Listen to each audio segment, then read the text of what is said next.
G'day everyone, welcome to another edition of Lawn Care Skull Sessions. I'm BJ, this is Benny. It's a very special occasion today, guys. What are we doing, Ben? The 10th edition. Number 10. I didn't know that we'd make it this far. It was a little bit of an experiment for us, but here we are in the 10th edition. Can't believe it.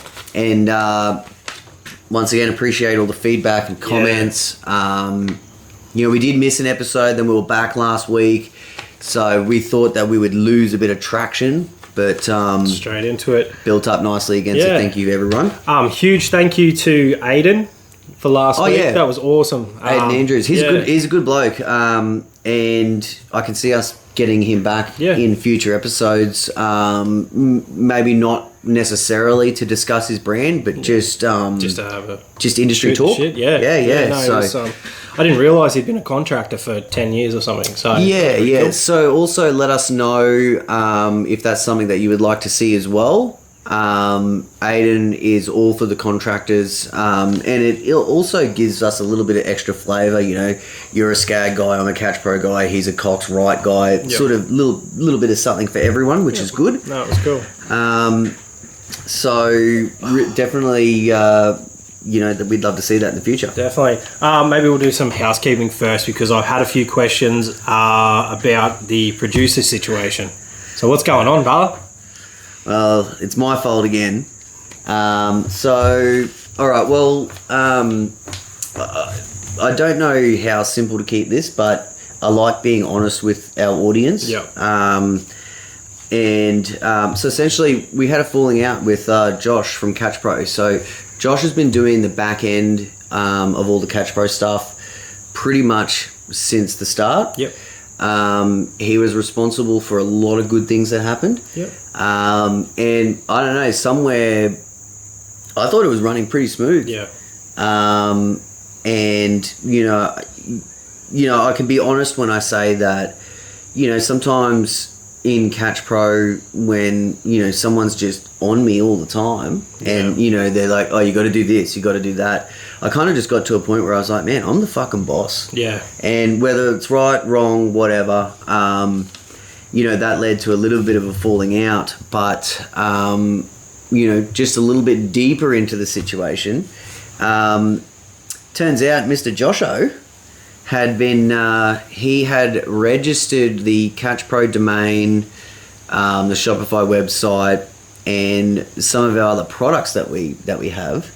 He had been changing all those passwords and logins to his own name. Yeah.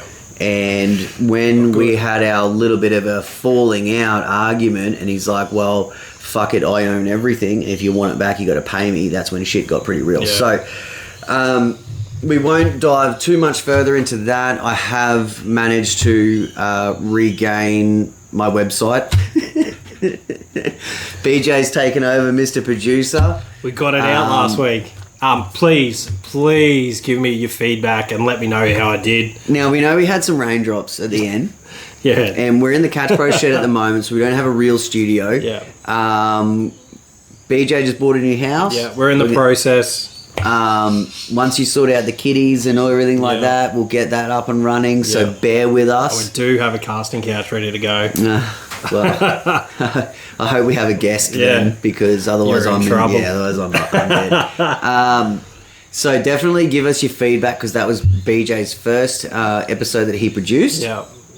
And from now on, when you see us on Instagram, pretty much any inquiries that come through, it's all myself and my wife now. Look, I do want to say, I'm pretty sure Josh doesn't listen. Josh, if you are listening, fuck you. No, I do mean that. But at the same time, I can be man enough to say thank you for everything that you did building Catch Pro. Yeah. I thought we were in it for the long run and the sky was the limit. That's not the case. But I have no problem giving props where props are due. Yeah. So let's fucking move on. Yeah, let's fucking move on. What are we chatting about today, pal? We have had so many questions from the first episode onwards. Everyone was asking about quoting and how we do things. And it's not we're not just necessarily going to talk about how we do things. No, it's just things to consider. There's a lot of variables here. Yeah, huge amount. Competency, are you equipped? What's your target market? Area, residential, commercial, body corporate. Sure. Whether you're in the city, whether you're in the country, like all around the country, we're hearing different hourly rates and different day rates and things like that. So there's going to be a lot to unpack in this episode.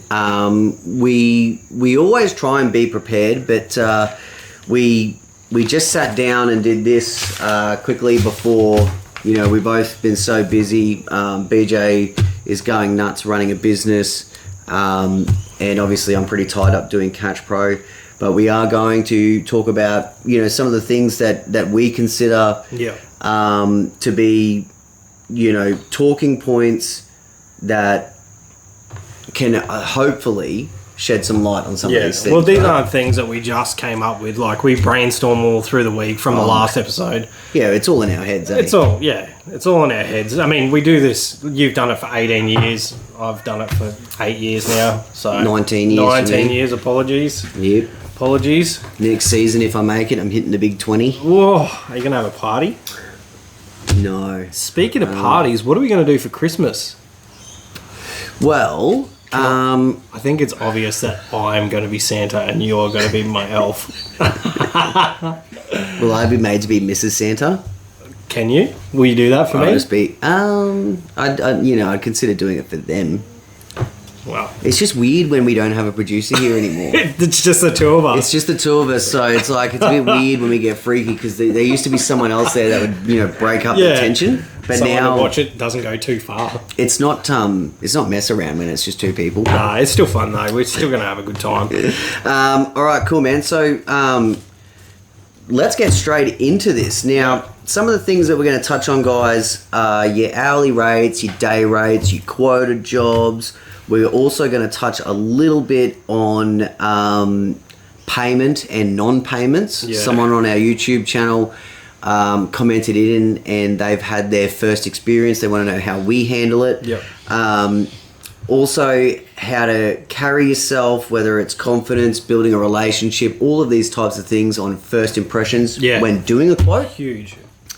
And talking about getting things in writing, proposals, contracts. Scope of works. Yes. All the most important things that to cover you, like in all of my jobs I've ever had, I've always had the mentality you have to cover your ass.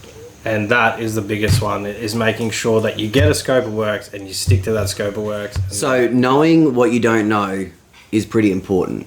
100%. Okay, cool. So we've got, in our audience, we have, the commercial sector, we have residential guys. Yep. We also have aspiring, people that are looking like they're in that residential market and maybe they want to step up. Yep. What can we talk about first, in regards to, let's say, residential mowing? Yeah. You're trying to fit in 10, 15 jobs a day. Yep. What is some of the best advice for quoting those jobs? Now, are we using hourly rates or are we quoting those jobs? I always play with the hourly rates in my head, but I never disclose my hourly rate. On those jobs? On those jobs. So my advice also would be that on residential jobs, and this differs between areas, but, like your $60, $70, $80 cuts or whatever they are, definitely try and just quote those. Yeah. Figure out what your target is for the day. Yep. That's what I always did. Yeah. And, whether it's 5 or 600, whatever it is. And we're talking solo operators, okay? So let's say you want to make $600 in a day, or that's what you need to make for everything to be running smoothly. Then at least you have a starting point and you say, okay, I need to do, 8 to 10 lawns a day. Yep. And then you can work backwards from there. It's been a while since I was in the residential quoting game. And I've just stepped out of it. So. Yeah. So, but I would there's probably no situation that I would recommend using hourly rates for residential mowing. No. I think with residential mowing, if you've been in a game a little bit, like even say a year, you've visited enough yards to know round about roughly, even 6 months in the game, like you've visited enough to know how long it's roughly going to take you with the equipment you've got. Yeah. So for people, brand new people starting out, if you were sort of thinking to yourself, well, okay, I used to get paid $30 an hour in my last job, or 40, whatever, and you're like, oh, I can make $60 an hour now. When you're breaking, like, that's great if you're working at a place for 8 hours. Yeah. But when you have to consider all of your fuel costs, insurances. Fuel is huge at the moment. It's a massive Fuel's cost. killing me. Yeah, I know. All of your driving times. Once you consider all of that stuff, your $60 hourly rate is really probably down Comes to 40. Yeah, like maybe that. even a little less. Yeah. So theoretically, when you're quoting those jobs, and you got to think to yourself, well, if this lawn is going to take me an hour, I'm going to charge them $70. Yeah. And then that way you can drive to the next job and do that again. Yeah. And then you will be sitting around $50 an hour, which is good money after everything's taken out. Yeah. If you consider that everything has, been accounted for, then that can be okay. And like I said, this is going to differ everywhere. There'll be people sitting there saying, "Oh, I charge $100 an hour," and we're gonna get to that. Yeah. And we're not tripping on anyone that wants to make money. No. And if you can, go for it. Yeah, absolutely. But we're not we're not dick swingers, are we? No, it's So I ain't got that much dick to swing, so I ain't gonna get very far. So when would an hourly rate be considered? Look, with an hourly rate, sometimes I'll go hourly on, say,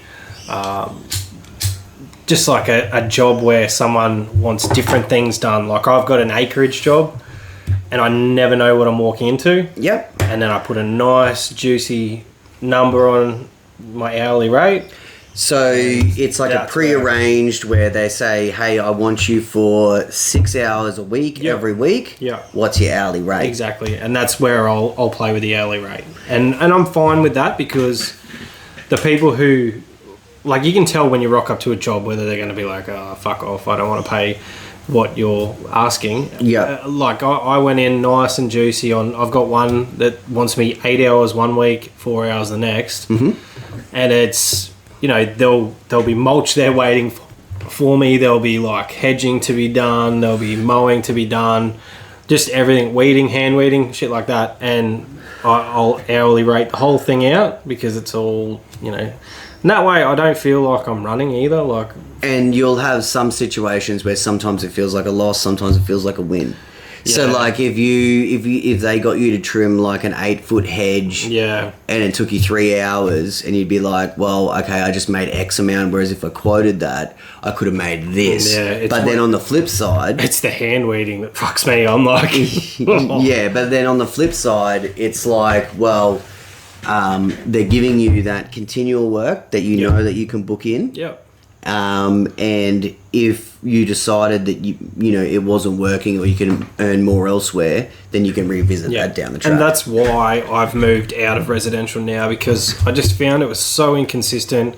I wanted to move forward with buying a house and all this sort of, I just wanted quite a stable income. I know it will change a little bit during winter, but moving out of that residential game into the commercial, body corporate, and large, like nice acreage jobs has really changed my business up to be quite a stable income, and I can bank it every week. I sort of know what I'm going to get. Yeah, I mean, we probably got there sooner than what I thought we would, but with my business, when I had gotten to a stage where I was stepping out of the residential market, and we always still did residential jobs. When I mean stepping out of the residential market, we just kept all the cream and the stuff that we wanted, and then we really made a push for new business to be all villages or businesses. I really wouldn't quote a residential job unless it was either an acreage or an absolute mansion where we were going to be spending, almost the better part of a day there. Yeah, and that's And so what it did for me and Greenscape Solutions was it fully regulated our income. Yeah. So we went, we went from mowing on a Monday and a Tuesday. We would mow or do, like 20 jobs, me and someone else. And then we had picked up a contract where we were working a Monday and a Tuesday on site at a village. Yep. And we we just used a day rate. Yep. So, back then it was like $700 or $800.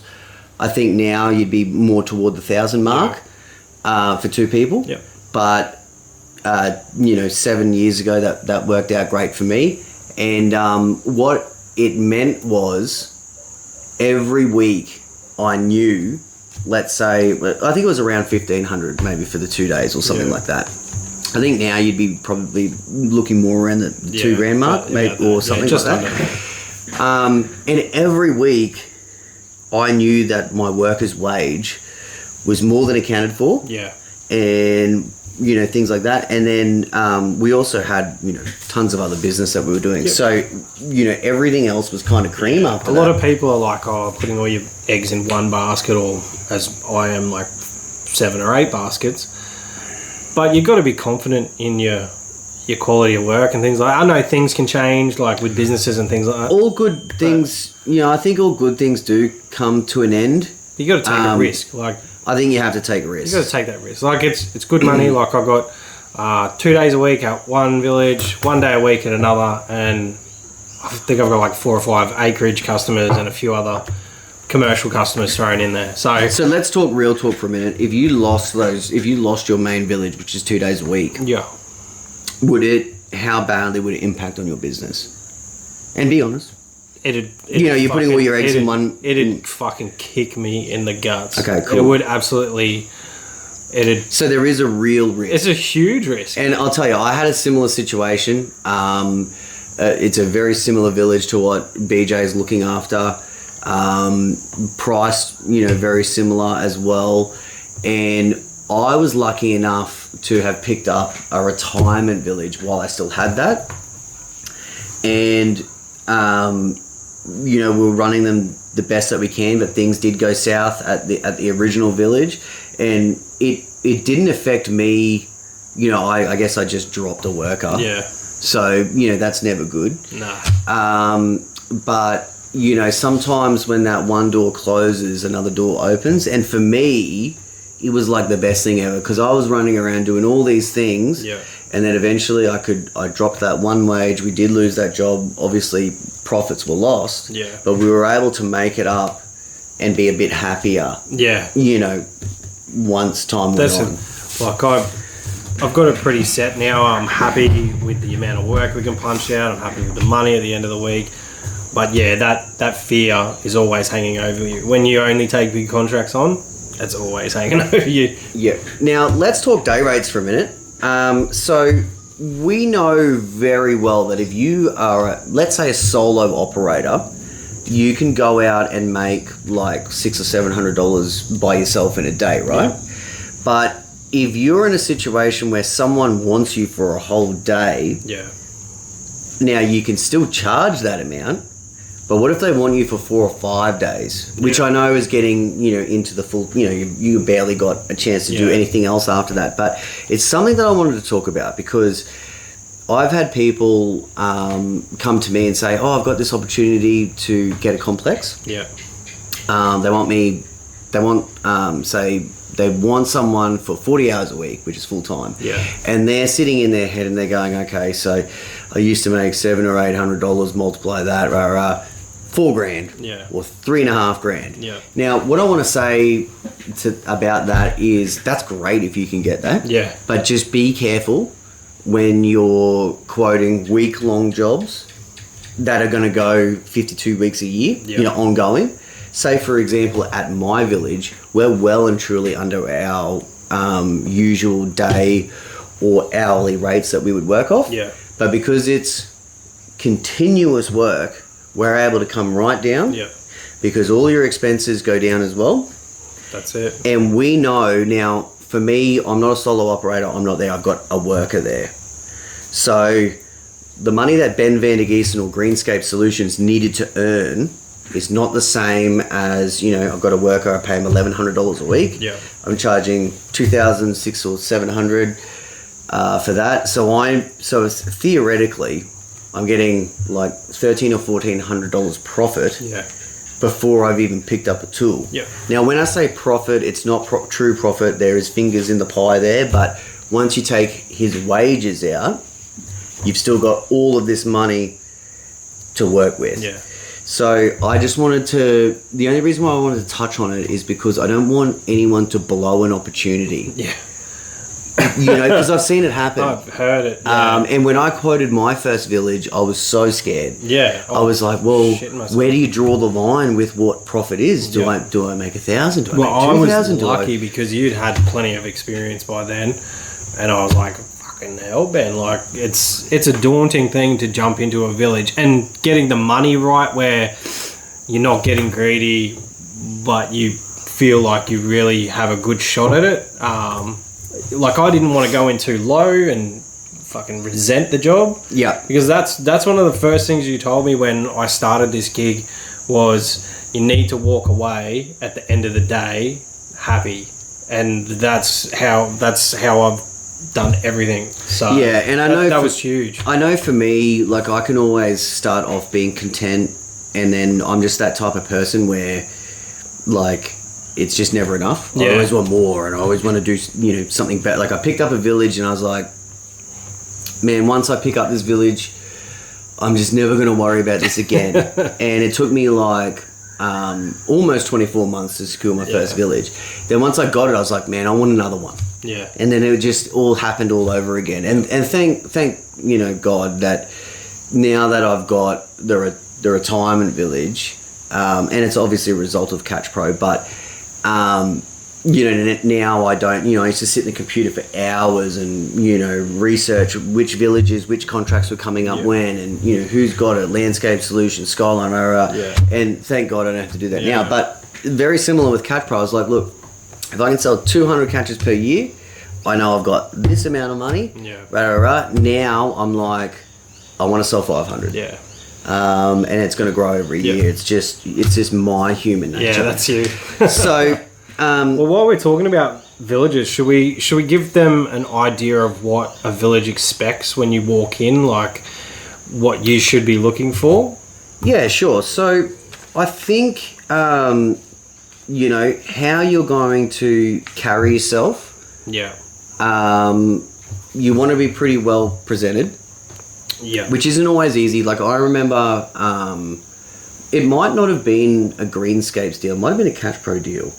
I might have been meeting with, it might have even been Cox Mowers initially. And I had a meeting at like 3 o'clock.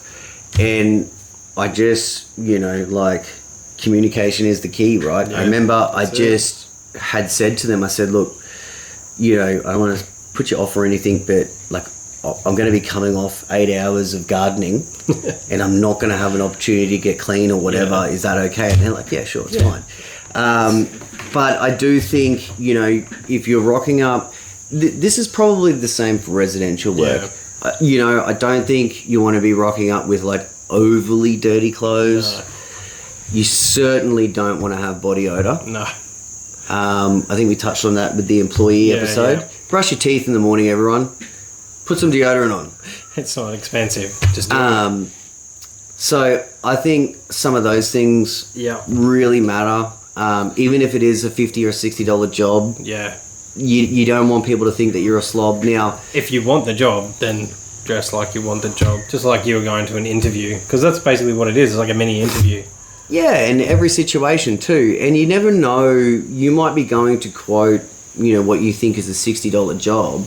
And they might have 10 investment properties in the same city that you live in. Yeah. And I'm sure you've got lots of stories. You've gone to quote an acreage and then all of a sudden, boom. My big, like an award-winning acreage I've got, I looked at it on Google Earth and it was an absolute shithole. And I rocked up and the whole block had been flattened, cleared, and they put I don't even know how many $1 million house on it.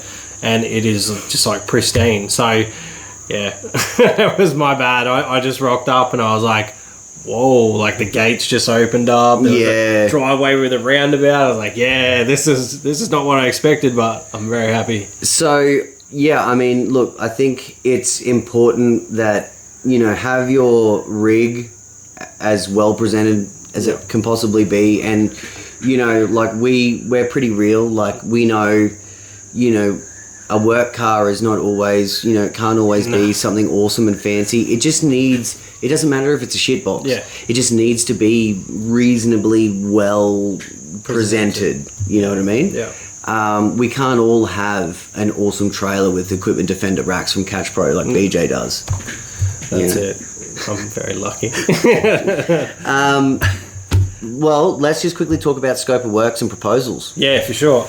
So scope of works and proposals are more for the bigger jobs, aren't they? They're well, not really, like, look, even commercial, like, you know, 2-hour commercial jobs. Yeah.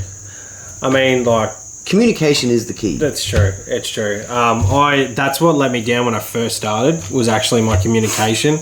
I had to pull my finger out on that because I lost a few jobs when I first started because I was, you know, new to the industry, and I thought, you know, I just worked for this job for 11 years and I was like, fucking, you know, it's all right, I'll get to them next week. And I didn't really understand how important the communication side of things was. So they kind of kicked my butt and I got back into it, and that's... But there's nothing worse. There's nothing worse than quoting a job, agreeing to do it. You do it for a little while, and eventually they come to you and they say, like, oh, we noticed that there's like tons of weeds in these garden beds. Yeah. And you're like, yeah, well, you got to pay extra. They're like, no, well, you said it was in this price and rah, rah. So, or like you said, yeah, I've sprayed them, but they want them removed or something. So I think it's really important to, you know, like I see on social media all the time, there's disagreements with payment because someone's quoted a job over the phone or someone's looked at photos. Now, me personally, I would never, you know, I know in the last, say, 2 or 3 years, that's become really popular with, you know, just the way everyone does communicate these days. But for me, I don't do anything over the phone. No. And I don't do anything with photos unless it's an existing customer. Yeah. And if it's an existing customer that I've built that trust with, and they've said like, oh, hey, you know, next time, do you mind chopping this tree limb off, or like, when you come, can you chop this tree limb off? Yeah. How much do you think that'll be? And it's like, well, you want to go there prepared, you know, instead of, you know, having to quote it on the fly or you know, whatever. Sometimes I might then say, okay, send me a photo, let me know what it's on. Yeah. But if it's a new client, I need to feel that person out. There's no way in the world I'm agreeing like, yeah, I'll do that for $70, and you get there and it's like this big...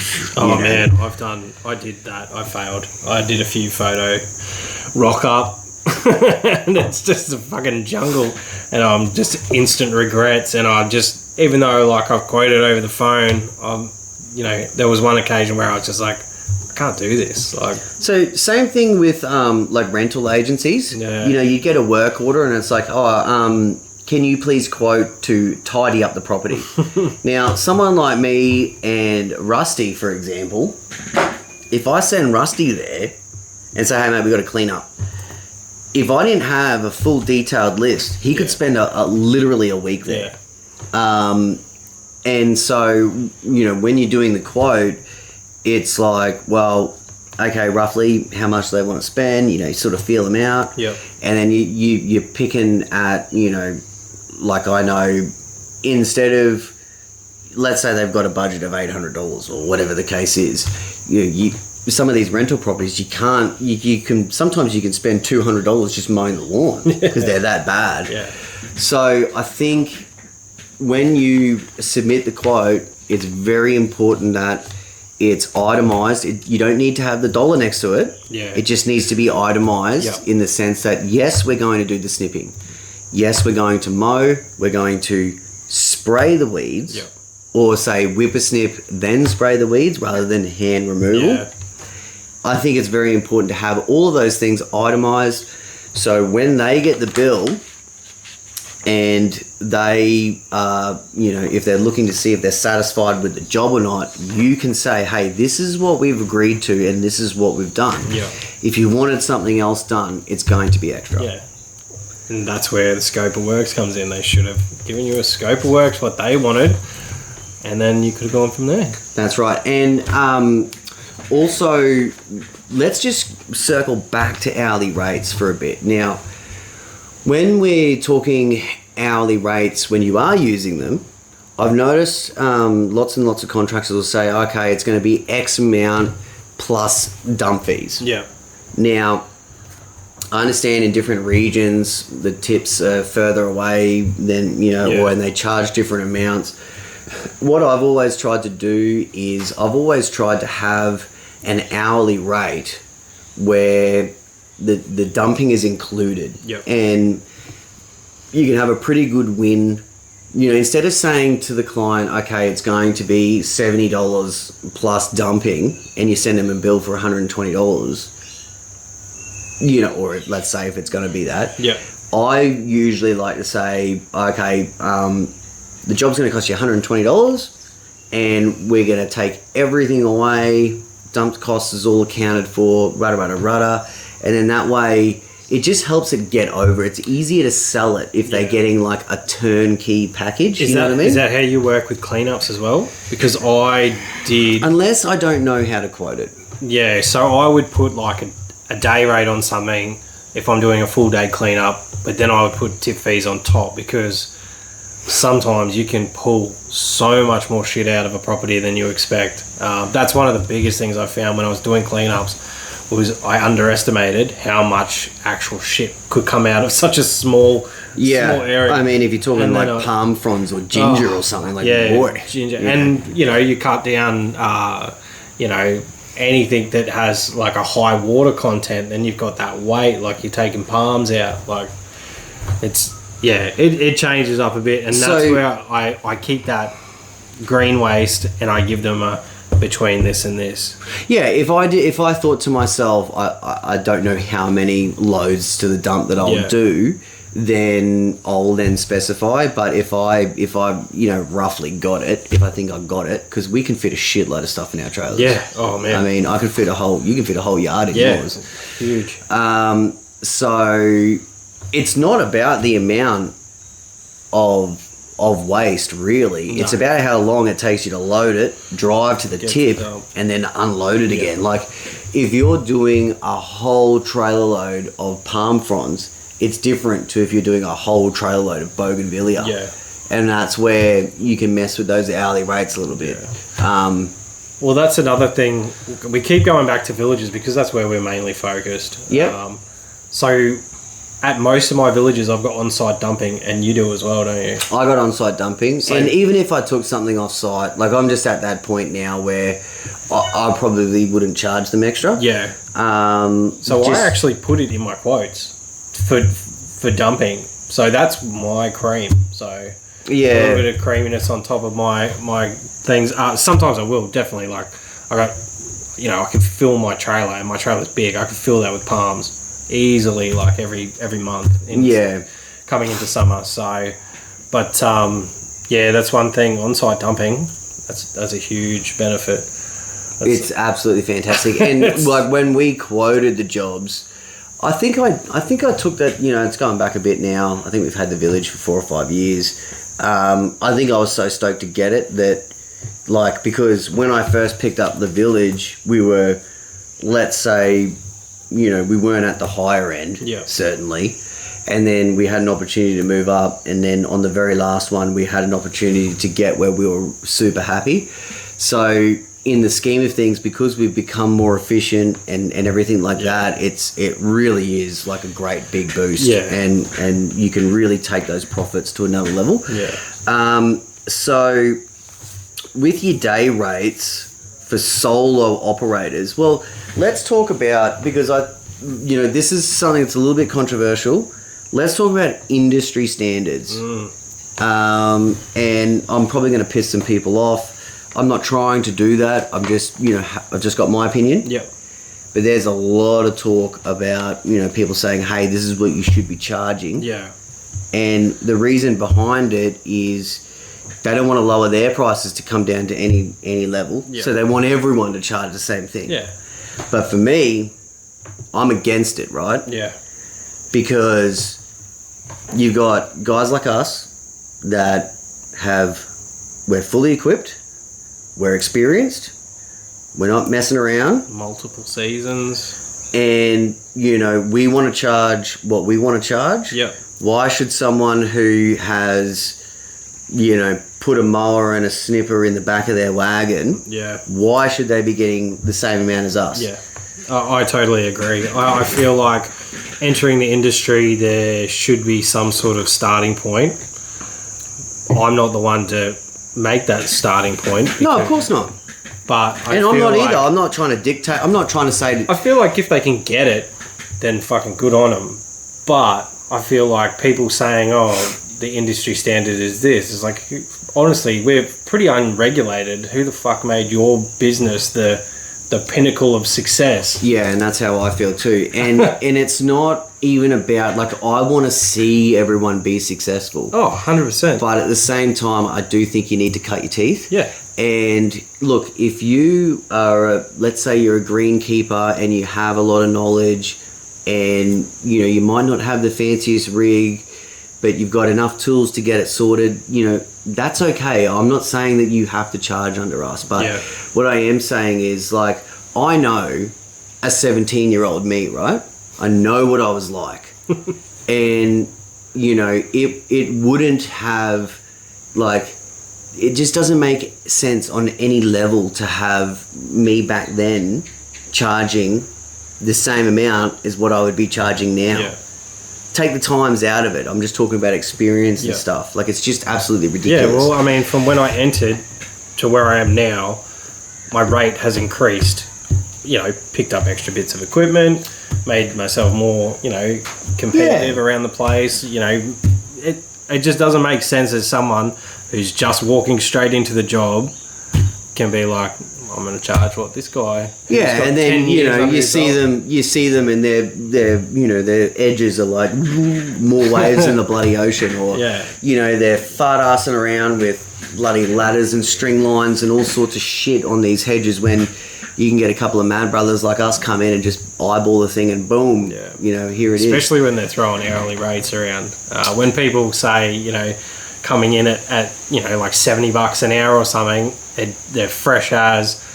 It could take them fucking an hour and a half to do a lawn that would take us like 30 minutes, 35 minutes. Yeah, I mean, when you're talking about capabilities and, you know, things like that, say for example, you know, like it has always been very difficult for me to use hourly rate with, say, someone like Russell. Yeah. Because he's so particular and so pedantic.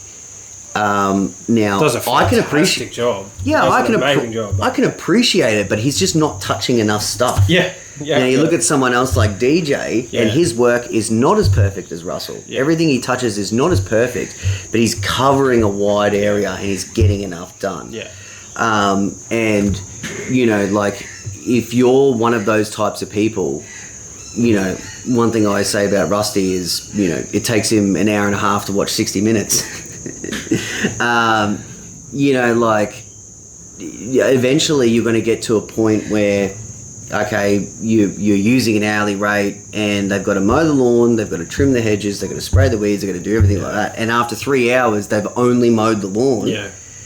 You're going to have a problem. Massive problem. So, we're going to be fucking screaming down the phone at you. Yeah, so I think, you know, when we're talking about industry standards, I don't really think there should be an industry standard. We should all be able to charge whatever the hell we want, whether you agree with me or not. Yeah. If you want to charge $100 an hour, that's fine. It's just that, you know, like, there's a lot of advice being given on social media at the moment, and it's like, no, everyone should be charging $100 an hour, or, you know, whatever it is. Yeah. And I just disagree. Yeah. You know, like, if you're brand new to the industry and you're asking how to quote or what to charge, that's when you shouldn't be when you shouldn't be charging that much. Yeah. Put it that way. When you know how much to charge, that's when you're getting ready to charge that premium amount. That's exactly right. So something else that might piss everyone off, for example, when you're talking about, say, specialising in something. Yeah. Yep. Let's say right on mowing, for example, like just what numbers have you heard, say, per hour, per acre? I saw one that was $300 an hour for right on mowing. That's so dumb. Like, unless you're mowing a fucking cliffside. I mean, if you can get it, go get it. Well, that's it. I mean, maybe a robo mower. But if someone comes to you in a mentor situation and they say, I want to get into ride-on work. Yeah, I would say, anywhere between, in my experience, anywhere between 100 to 120 an acre. Yep. That's about where I'm at. Well, let me tell you something, right? Because I'm winding things down at Greenscapes, I don't really want to be hedging and weeding and doing garden cleanups and all that stuff. But I got all these big mowers which I still like to utilise, right? Yep. So for me personally, if I go to an acreage and I say, let's say it's a 2-acre property, and I say $200 plus GST, and they're like, well, okay, can you do it for 180? I'd probably be like, yeah. I probably would too. Because that's what I'm trying to target. Yeah. And so that's the type of thing where you see on social media where people are like, oh, what a failure, or, oh, I can't believe he's doing it for that amount. But you still make it a profit. If it's the work you want to do and you're going to be happy at the end of the day, which is...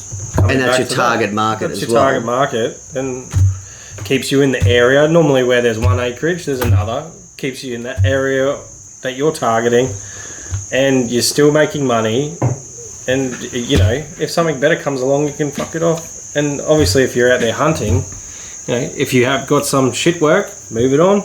If you don't, then make your decision. So as an example, the 40-acre property that I mow right now, I picked this up last year.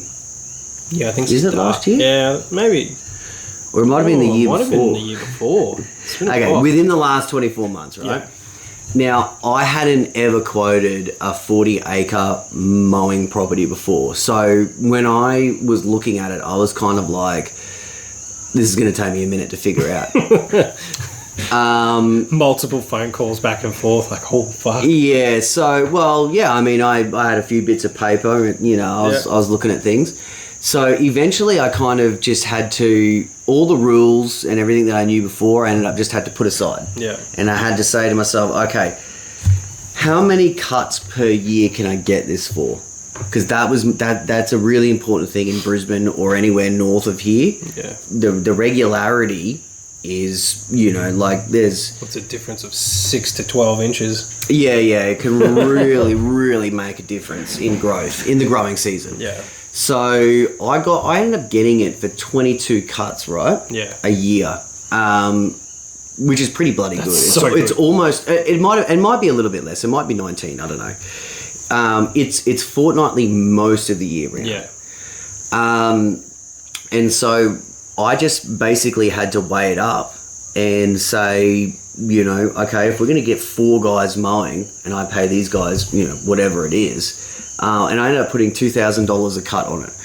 And then, I told some people on LMCA, and they're like, oh, God, I used to get that 10 years ago. But for me, it was like, well, it takes us a day to do it. Yep. And all the boys' wages are accounted for, and all the fuel's accounted for, and my wage is accounted for, and I got another $800. Yeah. And I was like, it was fun too. I'm so happy with that. I don't need to get anything else. Yeah. Even if you have like a pretty bad breakdown, you can make that back pretty quick. Yeah. Now, if you use the usual formulas, you're up at around $4,000. Yeah. Now, you could possibly get that for $4,000. Yeah. But with half the amount of cuts. So what that would mean then is that instead of, and whether or not you could do it in a day would be pretty difficult to. I reckon you'd be adding another guy. Which would mean that you were going, and then all the wear and tear, the extra fuel, everything wear and like tear that you would cop on that property if you were doing it monthly or year round would be out of control. Yeah. So, and I'm not saying I'm Mr. Quota. You know what I mean? No. These are just our experiences. These are just our experiences. Obviously, there's going to be. I reckon this is the one we're going to get the most comments for. Yeah. Well, don't forget to send your hate mail to TBL Property Maintenance. Don't send it to Catch Pro. Don't send it to me. It's easy. Send your hate mail to him. It's easy just to skim over. Okay, so we had someone hit us up about payments and non-payments. Yeah. Communication is the key, right? That's it. Can I give you an experience I'm having right now? Sure. So I picked up a job down in the Sticks where I was doing residential. So this is still outstanding from when I was still doing residential like a month ago. So this chick messaged me and she was like, hey, can you come and mow my lawn? I saw you just around the corner. You dropped a card in my mailbox. Was she hot? I don't really know. I didn't really see her. Okay, that's cool. She had a fucking huge dog, I'll tell you that. And it dropped some massive shits on the turf. But anyway, I didn't do it for too long. Rocked up, did the quote. Her boyfriend was there, talked to him, all good, started mowing it. And somewhere in between they split up. But she's organised it and I'm invoicing her and he's still living there and no one will give me the details. So, so it's a bit of a tough situation. I'm saying, can you pass them on? She's like, it wasn't a good breakup. I'm like, I don't give a And are you continuing to mow? No, fuck no. Okay, cool, yeah. Yeah, so they're gone. So do they still owe you? They still owe me. So. And what sort of things are you going to do to... Because you can be the bigger man and walk away. I can. It's only $60. And when I say it's only $60, I'm like, fuck, $60, that's, fuel for my wife's car for the week. Yeah, I mean, it's the principle for me. Yeah. So I've tried her. She won't give me his details, so I'm just going to go on Letterbox, drop them, and just print out an invoice and just put it in there and say, hey, this is what's happened. I understand you're going through some shit, but I still need to be paid for my services. And if that doesn't work, then I don't know, I might go and take a shit on their front stairs or something. So, I don't know. Blame it on the dog. Well, I think advice that we can probably give to just avoid all of these situations is have your terms, talk about your terms. So, like, I know on my invoices it's like pay within 7 days, and no one ever does, right? And I've never really sat there, especially these days, I've never really sat there and said, like, hey, make sure that you understand it's pay within 7 days. Yeah. But look, I think in certain work environments, you have to talk about that. So at my big village, because it's like $150,000 a year job, and you've got guys on there, the boys always get paid first. Yeah. You need to be able to, like, if they were going to be paying me monthly, I would need to know that, well and truly before. Yeah. Especially back then too, even though we were established, starting a new contract like this, we were kind of going to be starving a little bit. Yeah. So it's very important with all your real estates. Most of the time now they pay, mid end of the month. Yeah. And what happens is when the property manager, let's say you get to the end of the month and she fucks up, they can't just go back and make that payment because the system won't let them. It has to wait until the mid or end of month again. Yeah. And you've really got to be able to stay on top of that. Yeah. If you can't wait the 30 days at the big, like if they say, we got 10 rentals and, pay at the end of the month. If you really need that money, if 30 days is just too long of an account, you've really got to be telling them first. Yeah. Look, we require payment mid and end month. Yeah. Same thing with all your villages. Same thing with all your residential clients. Now, I know that there's people that are signing people up to direct debits. Yeah. And I've never done that. And I would refuse. I just don't like it. There's one guy that's local to us. He gets prepayment. So he makes them pay before he goes. Yeah, I mean, look, it's not bad business. No. I just don't like doing it because, like, if I, have a migraine or my fucking It rains. yeah, whatever the case is, I just don't want to. I don't want to have that burden on me. I feel guilty all day. Yeah, so but definitely, you know, when you take on these new jobs, like I know with residential clients that I've never met before. Yeah. You know, like they would say, "Oh, you know, come and quote. I'll be at work." You do that. Oh, okay. Where's the money going to be? And they say, "Oh, the money's going to be under the doormat." Yeah. And you get there and there's no money there. Fuck. That's just a no-mo. Yeah. Like I'm just not even messing with it. Yeah. You know, because it's like, "Oh, I forgot. I'll pay you next time." And it's Yeah. like, motherfucker, like, you know, sometimes these people don't understand how much we need their money. Yeah. It's every time they put money in your pocket, that gives you an ability to go to the next job. Like it's Yeah. So, in terms of, you know, like if you just have someone that's dodging your calls for payment, I mean, I just know I can get myself in trouble here. Yeah. But fuck, I've got some good ways to get them back. Yeah.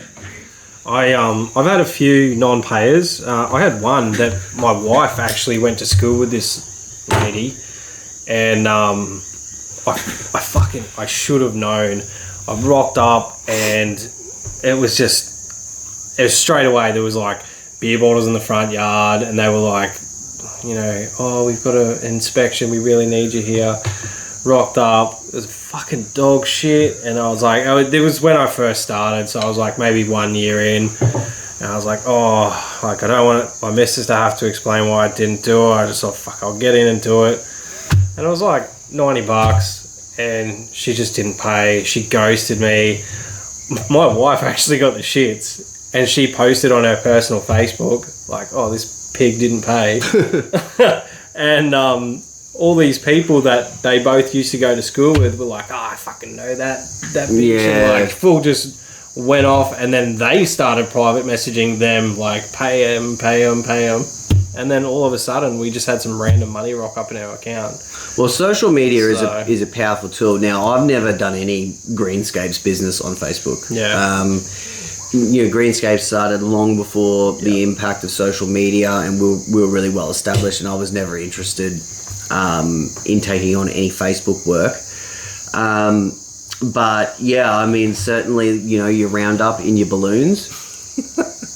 I had round up in ice cubes, a good one. Yeah, round up in ice cubes, that's a great one. Now, I'll tell you something that will really fuck everyone up, right? So, if you're really pissed off and they've got a water tank, find it. Fuck. I'm just saying, right? I haven't done this. Hypothetically. I haven't done this. I was so close once. Oh my God. I had this lady, real tart, like, you know, she just looked down on you like you were a piece of shit lawnmower man. Beautiful lawn, but had several invoices that she needed to pay. Long story short, I did get paid, right? But she used to water her lawn every day. And they had these 2 tanks, and I fully figured out like how much water was in these tanks. And I was going to buy, you know, like, you know, your 20-litre concentrates. Bulk glypho. And you just tip that motherfucker in their tank, and it mixes up to, you know, 10, 15 mils a litre. So every time they water their lawn, they're just killing it. They've got, you know, and then, you know, it starts dying, and they're like, "Shit, man, I got to water it again." And it's like, you know, dousing anything else. Yeah. Now, look. We don't condone anything. Whether or not you do that, it's, you know, I never did it. Yeah. And the reason why I didn't do it is because I knew that they had a dog. Yeah. And it's not the dog's fault, right? It wasn't anything else but the dog. Absolutely not. I mean, let's if I give a fuck about her turf and everything else. Gee. How much did she owe you? It was like 120 a service, and it might have been a month's worth. It was a weekly job too. Yeah, a couple of hundred, maybe $400 or $500. Okay. Justifiable. And she was, I mean, I don't know what the story was. She obviously wasn't happy with our service, but I mean, you got to speak up after the first one, mate, because like after 7. No, like, you know what I mean? Like, she had obviously gotten to a point where she was like, "Oh, I don't know if I'm happy with these guys," but then just let it roll for an extra 4 weeks. I mean, you got to say something soon. Otherwise, I'll fucking round up your water tanks. Fuck, that's good. I've never thought of that. Otherwise, you've got the mulch in the driveway. Oh, yeah. Shit on the stairs. If someone put mulch in my driveway, I would just shovel it into my gardens. Yeah, I'd be like... Now, if it was gravel, you got me there. He'd call me. But, yeah, I mean, like, if someone, like, did that to me, I'd be like, hell yeah, I'll mulch me gardens. Yeah. But I have heard of some nasty situations, and some of them are, funny. And there was one down my way just last week, popped up on social media. Someone sprayed see you next Tuesday twice in her front lawn.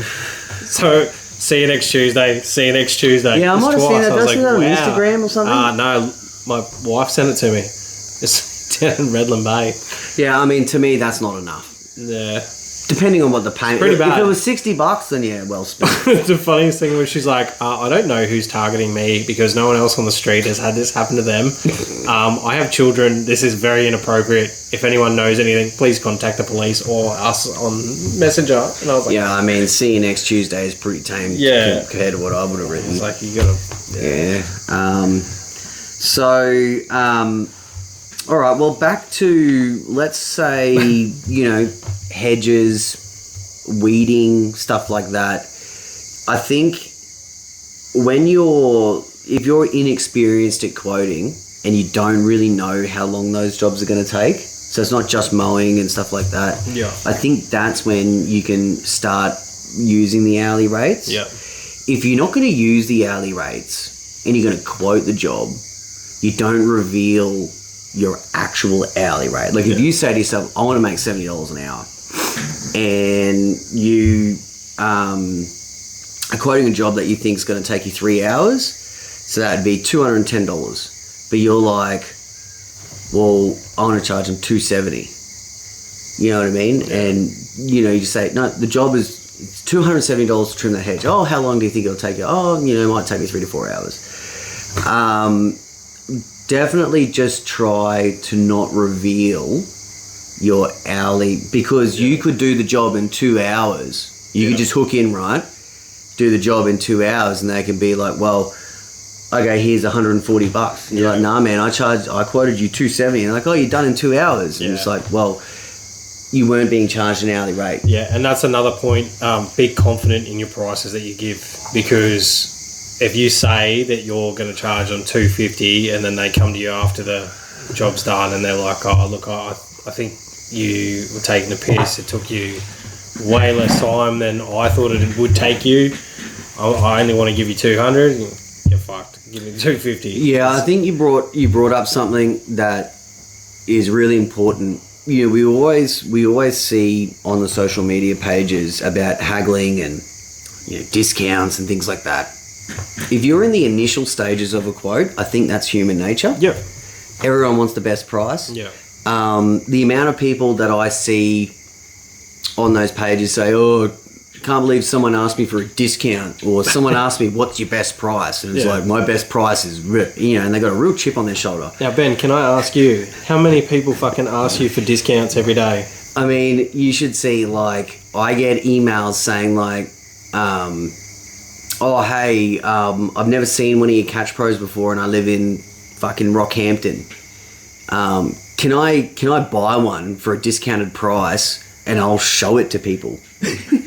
I get stuff like this every day. Yeah, some fucking... And I don't necessarily trip on it, but it's just that it's the same audience. It's the same people that I'm watching get so heated about their, and it's not like they don't ever walk into a mower store and be like, okay, I need a Honda mower and I need a Stihl whippersnipper.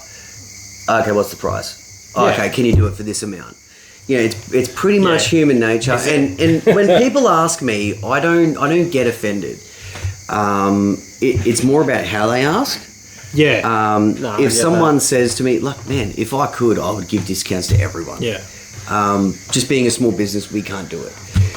I have to admit, the best ones are like a single mum in housing commission. It's like, I'm a single mum, and I don't have a lot of money. It's like, well, you better get on your knees then, bitch. I'm not going to have a lot of money after servicing all these single mums. But see, I mean, look, that's where I say that initial haggling, that is nowhere near as important as if you agree on a price, and then they say, like, if you agreed on $100, yeah, and they're like, no, well, you just flew through that, and I'm only going to pay you $80. Yeah. We're gonna have we're gonna have a scene. Yeah, like I'm gonna cause a scene before the work's done. It's okay to take their shit on board. Yeah, I mean, you can say if you we're in charge of whatever we want it. Like, you can say no. You can say no really easy. You don't have to get offended. You don't have to get all pissy about it. You can just be like, fucking no, that's my price. I mean, out of probably like 200 people, I've probably only had one person not buy a Catch Pro when like we just couldn't do a discount. Yeah. And like so you reckon you've had 200 people ask you for a discount? I'd say more. Fuck. We had Fraser Coast Council email us last week, and they wanted contractor pricing on equipment defender stuff. And I was okay to talk to them. Like we can mess with how many units would you like? That's always going to dictate. If it's 2 or 3 units, it's like, man, you're just going to have to pay retail. Yeah. So then they wrote back, okay, can we have a 30-day account? And we don't even give dealers accounts, right? Yeah. Because there's so many dealers who just fucking refuse to pay. Yeah. So that's another thing too. Say Catch Pro, you got lawnmower shops, and like, hey, we really like the product. Can we grab some units? Now, when we were starving, we'd be like, yeah, sure. We send them 2 or 3 units. Yeah. At the end of that 30-day period, you got to pay us. Well, at the end of that 30-day period, I'm going to get real shitty if I've got to send an email. Yeah. Where's my payment? Yeah. Oh, we'll get so and so to do it. Oh, sorry, mate. We'll get so and so to do it. Well, you know what, fuckhead? You've just spoiled it for everyone. We're not doing it for anyone anymore. Yeah. And we don't. There might be 1 or 2 dealers that I send shit to. But yeah, Fraser Coast Council, they just wrote an email back to Vicky saying, it is our policy that we don't buy anything without a 30-day account.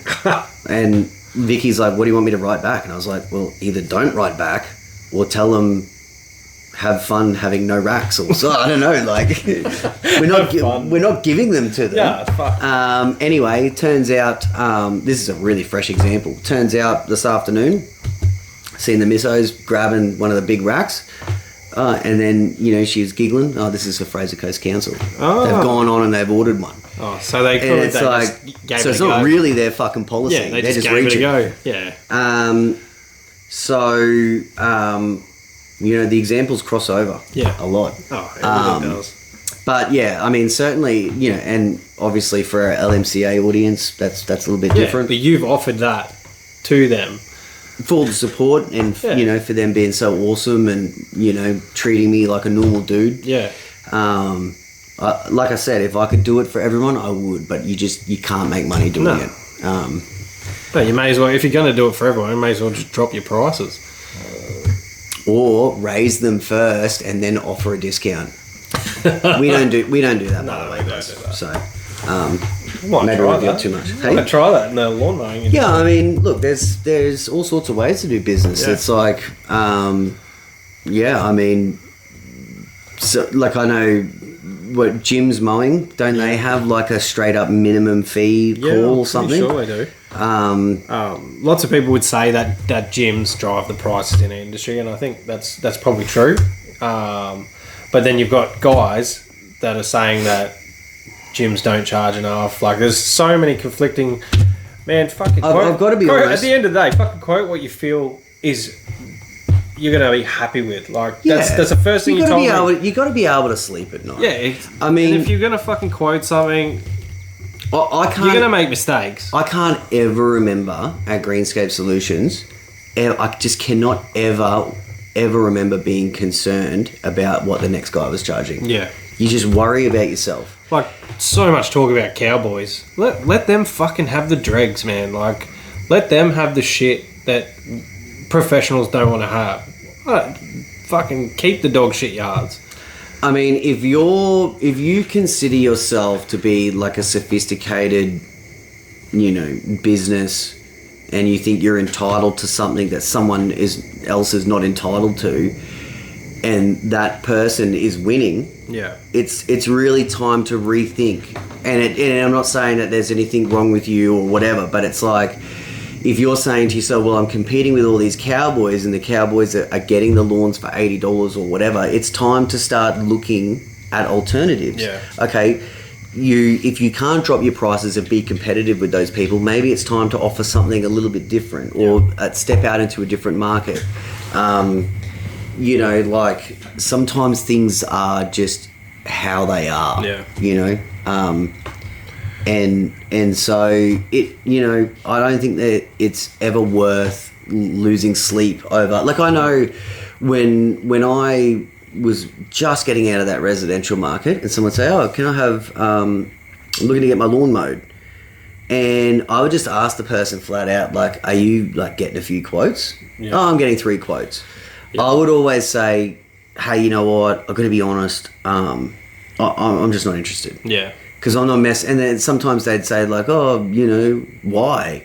It's like, well, we're all going to be either around the same price or within like $10 to $15 of each other. I just don't feel like messing around for that. And then an hour of my time. You know, some people on the flip side, they could straight up lie. And they could be like, no, we just want to get someone in. And then they don't go with you anyway for whatever reason, and you just got to take it as a loss. But most of the time, people kind of get blindsided by that, and they're like, they'll just tell you the truth. My first question is a little bit different. Mine's always, what's your frequency going to be? I always ask, what's your cut frequency, and then I can, you know, determine whether it's worth going. Because if someone wants you for a one-off, fair enough, when you're starting off, you take whatever you can get. But I've done some fucking horrible jobs, and they still are burnt in my mind. When you get on a little bit, you should have a little bit of stability in your business, and you can sort of go, well, if this is not going to be a continual mow, then no. Oh, one-offs, mate. Like, I know there's businesses out there that thrive and survive off one-offs. I mean, that's basically what real estate work is, isn't it? Oh, I haven't done a lot of work for real estate. So I know that some of it is, you know, the owner will get someone to come in every fortnight. Like your bond cleans and your stuff like that. All that's one-offs. No, locally here, when I used to do work for Remax and some others, it was like they would work it into the rent. Oh, okay. And it was never super high dollars, but if you could get it fortnightly all year round, then you could have a win, because you got that on your books at fortnightly all year round. And if you had 30 or 40 rentals with that one real estate agent, you were really having a win. So regularity is everything. If it's a one-off, you know, a lot of the time for a $70 cut, like, we were just like, no, man, you just have to call someone else. So you're right there about the regularity. But like, there's a lot. there's so much to cover in this, and it just varies so much. Like, we can give you experiences that we've had, but your experiences might be completely different. You're in a totally different part of the country. Western Australia, fucking cylinder mowing. I would never know how to quote a job for cylinder mowing. I wouldn't even know how to, if my body could push one. I know they're self-propelled, but like, I've never started a cylinder mower. Never mind. I haven't even touched one. I've used one. That's right. Like years ago at Village. Used to do a croquet court. But yeah, I mean, offering it as a service. That's, you know. I'd love to know any of the WA guys. Humongous. Anthony Hunt. Any of you guys, Lenny Lawler, can jump in and, you know, tell us, because that's pretty fascinating. But I'll give you a quick example of like how I was just being messed around on this. This is only 2 weeks ago, right? So I've had a property that I've been mowing for like 10 years. It's a 2-acre property, but the grassed area is under, I don't know what it is, but I do it for under, you know, I do it for 170, and I've been doing it for that price for a long time. So at, you know, right now it's not the best price, but the dude doesn't mess with me, he pays me cash, he doesn't fuck around with, you know, like, I just rock up there fortnightly and I do it. And he's a good bloke. So the house across the road just sold. This Asian dude walks over. Now, I'm not tripping on Asians, I love them, they're cool. But there is a language barrier sometimes, and sometimes they use that to their advantage. And this had nothing to do with him being Asian, but he's like, can you quote my place? And I thought, it's just across the road, because we don't take on any new business, right? Yeah. It's just across the road. Fuck yeah, I'll have a look. So you get over there, it's a bloody jungle, and I'm like, okay, it's going to be $280 for the first service, and then I'll do it fortnightly for $220. He agreed. I put it in my diary. About a week before I was coming to do it, I get a text. Hey Ben, can you do this 3 weekly? No, sir.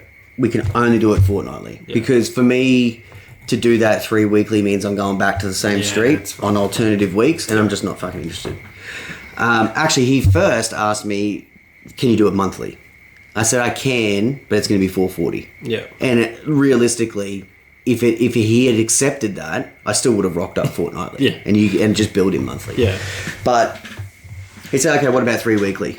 And when he said, what about 3 weekly, I texted back and I said, look, I think you're better off looking for someone else. Yeah. Because I can already tell we're going to have issues down the line. Yeah.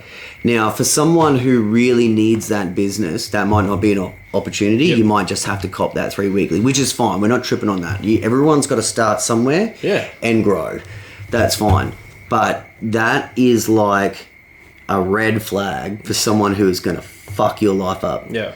And I just mean, in a nuisance situation. I can't fucking do 3 weekly, Once you've agreed, and then they start messing with you, it's already fucking over. Yeah, it taints the relationship. So what else do we got, man? Well, relationships, man. Like, really, a lot of my work has come through relationships. I know it's not quoting as such, but I mean, it's a facet of quoting. Like, you need to build relationships. As soon as you rock up, you're either going to have a good rapport with someone or you're going to have a bad one. They're either going to like you or they're not going to like you, and that's going to change the way that your business sort of goes through the motions. Well, it's funny that you say this because, and I'll probably mention this in past episodes, that let's say at my retirement village, we don't always, especially with Catch Pro at the moment, like I'm not fulfilling the same role that I used to. Yeah. So I used to go there on a Thursday and a Friday, and I used to work all day on the tools with the boys. And now I don't. I just pop in there for like an hour or two. Sometimes I do some work, which is when I'm my most happiest, right? Because I can just I can just wave at people and just trim hedges or whatever. Yeah. But my life just doesn't allow me to do it. Yeah. And I know it's pissing people off. Residents are saying they understand because I've got workers there. Yeah. But they just liked it when Ben was doing something, And I know for a fact that because they love us so much, like they love me, they love DJ, they love Russell, the relationships that we've built with everyone, this is the committee, management, everyone, I feel safe there because of the relationships that we've built. Yep. It would be more of a fuck around for them to fire us. Yeah. You know what I mean? Yeah. And I'm not saying that you can build a relationship and then just flat out abuse it. Yeah. That wouldn't be what I would be suggesting. But because of the relationships that we've built, we can get away with, if DJ's feeling a bit crook one day. Because, like I said, we're not 100% every day. Yeah. Same thing with Rusty. If his back's hurting or something, whatever the case is, we got a bit of play there. Yeah. Because we've built up such good relationships with these oldies. So it's really important. 100%.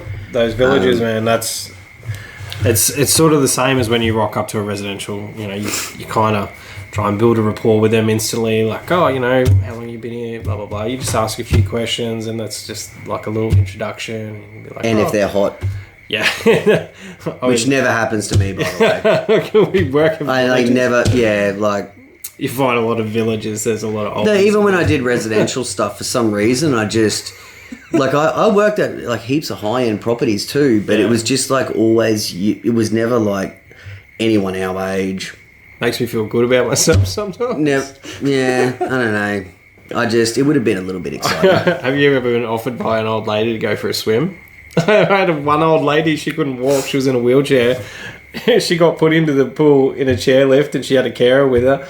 And she's like, come on, love, you can come and help me swim. I was like, oh, don't get me wrong. I've had certain situations where, this is a massive sidebar. Yeah, sorry about that. I briefly worked for a landscaper. We've talked about this before. And at the time, there was another guy working there. And I hope to fuck he doesn't listen to this podcast. And he was he was an ex-soldier, private investigator, really cool guy, right? Yeah. And he had a daughter when he was like 16. Yeah. So she was like 18 at the time. And anyway, we all went our separate ways and I continued my own business. And he's like, oh, hey, I'm out of town all the time. Can you mow my lawn? I'm like, yeah, no dramas. And he's like, yeah, my daughter will be there. And he never said a fucking word to me. Just rocked up one day. I can't remember if I knew how old his daughter was, but she's answered it in her undies. And she knew I was fucking coming, right? So I'm just like, instantly, I don't know how other dudes react, right? But I'm just instantly like, yes! And then, like, she like came out to unlock the gate. And I'm sure she could have done it from the other way. And then she was putting down the driveway, and I'm just, man, the whole time mowing the lawn, I'm just like, oh my. And I didn't know. Anyway, nothing happened. But I'm a stand-up guy. Yeah. But what if you were Leroy? If I was Leroy, I mean, I don't know if there's any ladies that listen to this, so we'll keep it, Yeah. And I don't know if my mum listens, so now I feel extra awkward. Yeah. But yeah, I mean, building those relationships is important. You didn't build any relationship. You just had a bit of an oogle and I just got in with it. I didn't want to ruin the relationship with her father. Fair enough. Yes. I'd say he would have some things to say to you. Yeah, man, he was a nasty dude. So anyway, look, we went back and forth. It's one of those things, like, you really have to look at your situation and sit down and have a think about it. Have a couple of beers, think, what am I happy to walk away with if I do a 1 hour job, a 2 hour job, a 3 hour job, a full day? It's up to you. The ball's in your court. You can say yes, you can say no. It's just a really, it's a business specific And question. I think if you're working in a two-man crew, you have to remember that if you're charging someone out at $60 an hour, which is fine, we do the same thing with our workers. If you're paying them $30 an hour, the other $30 is profit, right? So not all of it. Huh? Work cover. Yeah, no, well, okay. Obviously, you've got that. That's it. Yeah, I mean, it depends. So, not every worker gets paid $30, especially if they're an off-sider or whatever. But I don't know what award wages are these days. Yeah. But let's say you end up with $20 profit or whatever.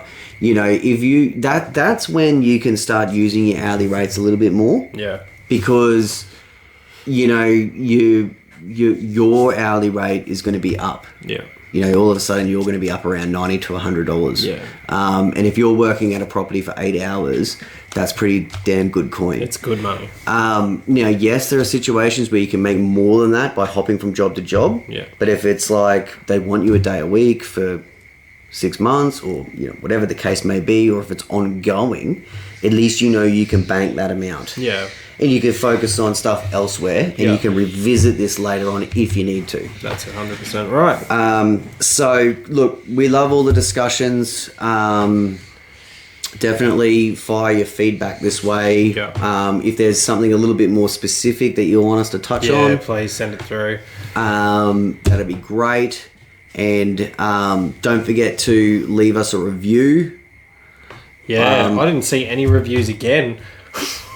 Do we have any reviews anywhere? I don't think so. What's going on? Gary's always got reviews over there on Aussie Lawn Stars. What's going on? Shout out to our pod brother, by the way. He just it dropped today, I think, the Lenny Lawler episode. Yeah, and he also was in his own podcast with, I forget the name. Some American dude. You can reach out. I listened to it. you can reach out to Gary Ashton from Aussie Lawn Stars to find out where that interview was. Yeah, and if you do that, then you've got time to leave us a review. But yeah, we're getting tons of comments on YouTube, which I keep 'em enjoy. coming. Either one of us. Or both of us. Yeah, some dude got double whammy. Yeah. They got double That's teamed. right, mate. We appreciate it, and that's what we're going to tell them. And remember, if you're running a business, don't let anyone put the business in their name. Learning curve. Because they might have, bro. Yeah, so I'm still learning after 20 years. Mate, it's all about learning. So don't trust anyone. Anyway, there's probably not many situations where lawn mowing guys are going in partnerships. No. But just remember, someone always has to be the boss. That's Yeah. what I think. I think that's 100% right. And yeah, I mean, unfortunate for me, caused me a couple of weeks of stress. Yeah. BJ's got the ongoing stress of Mr. Producer. Yeah, well, let's straight shoot these so I don't have to cut them up. Yep, that's how we do it. Thank you everyone for watching, and so join much. us next week for the 11th edition. Thank you. Ooh.